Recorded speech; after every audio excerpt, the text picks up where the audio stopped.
1991 का 10वां लोकसभा चुनाव झारखंड मुक्ति मोर्चा की सफलता का चुनाव रहा।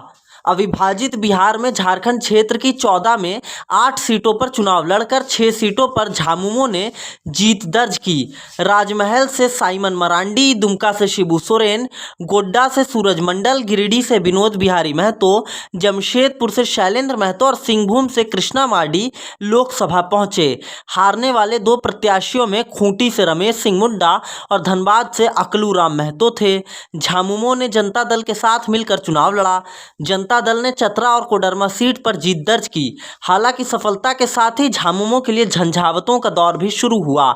झामुमो अध्यक्ष शिबू सोरेन समेत पार्टी के 4 सांसद 1993 में तत्कालीन नरसिम्हा राव सरकार को बचाने के लिए घूस लेने में फंसे।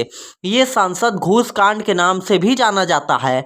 झामुमो पर जो घूस लेने के आरोप लगे उसके दाग कभी नहीं धुले। ये घूस कांड भारत की राजनीति के इतिहास के पन्नों में अंकित है। इसे लेकर भाजपा ने झामुमो पर झारखंड आंदोलन को बेचने का आरोप लगाया। हालांकि बाद में अदालत से सांसद घूस कांड के आरोपित बरी हो गए, लेकिन ये मुद्दा आज भी उठता रहा है। सांसद घूस कांड में फंसने के साथ ही झामुमो को विभाजन का भी सामना करना पड़ा। सिंहभूम के सांसद कृष्णा मार्डी और गिरिडीह के सांसद राजकिशोर महतो ने शिबू सोरेन को चुनौती दी। झामुमो के विभाजन के बाद झामुमो मार्डी नाम से एक अलग पार्टी बनी। इसका नेतृत्व कृष्णा मार्डी ने किया। 1991 का चुनाव झारखंड के शहरी क्षेत्र में भाजपा के विस्तार का चुनाव था। भाजपा ने पहली बार झारखंड के सभी लोकसभा क्षेत्रों में चुनाव लड़ा। 14 में 5 सीटों पर जीत मिली और 7 पर दूसरी नंबर पर रही। शहरी क्षेत्र रांची, धनबाद और जमशेदपुर में 2, रांची और धनबाद में पहली बार भाजपा का परचम लहराया। रांची से रामटहल चौधरी निर्वाचित हुए, वहीं धनबाद से प्रोफेसर रीता वर्मा को सफलता मिली। वहीं वर्मा धनबाद के एसपी रह चुके शहीद रणधीर प्रसाद वर्मा की पत्नी थी। 3 जनवरी 1991 को धनबाद में बैंक लूट रहे पंजाब के आतंकियों से लोहा लेते हुए वे शहीद हुए थे। यहां पर भाजपा ने सत्यनारायण दुधियानी को प्रत्याशी बनाया। अंतिम समय में दुधियानी के स्थान पर रीता वर्मा को प्रत्याशी घोषित किया गया। पति की शहादत की सहानुभूति लहर में रीता वर्मा ने मार्क्सवादी चिंतक मार्क्सिस्ट नेता ए.के. राय को पराजित कर धनबाद को लाल से भगवा कर दिया। राजनीति में समय समय पर नेताओं की जोड़ी जमती रही है।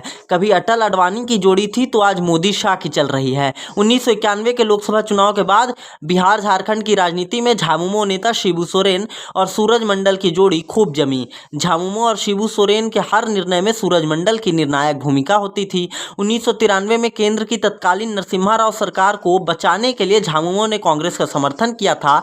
अलग झारखंड राज्य की शर्त पर झामुमो ने समर्थन किया। हालांकि तत्कालीन मुख्यमंत्री लालू प्रसाद यादव तैयार नहीं थे। उन्होंने साफ कहा था झारखंड मेरी लाश पर बनेगा। इसके बाद अगस्त 1995 में झारखंड क्षेत्र स्वशासी परिषद का गठन हुआ। शिबू सोरेन अध्यक्ष और सूरज मंडल उपाध्यक्ष बने थे। तो यह हम आपको बता रहे थे 1991 के चुनाव में झामुमो ने 6 सीटों पर दर्ज की थी जीत और झारखंड क्षेत्र के सभी 14 सीटों पर कांग्रेस को हार मिली थी। और रिकॉर्ड सफलता के बाद भी झामुमो में साख को बट्टा लगा था। घूस कांड जिस तरह से हुआ था, इस पूरी खबर पर आपकी जो भी राय है आप कमेंट कर बताएं। से तमाम खबरों के लिए जुड़े रहें हमारे साथ, देखते रहें न्यूज़ टेल। बेहतरीन खेतों से आती है लक्ष्मी रसोई का प्रीमियम क्वालिटी हल्दी पाउडर, जो है हल्दी के गुणों से परिपूर्ण और जो रखे आपकी सेहत का ख्याल, हर डिश की रंगत और उसकी स्वाद बढ़ाए। लक्ष्मी रसोई का प्रीमियम क्वालिटी हल्दी पाउडर आज ही घर ले आइए।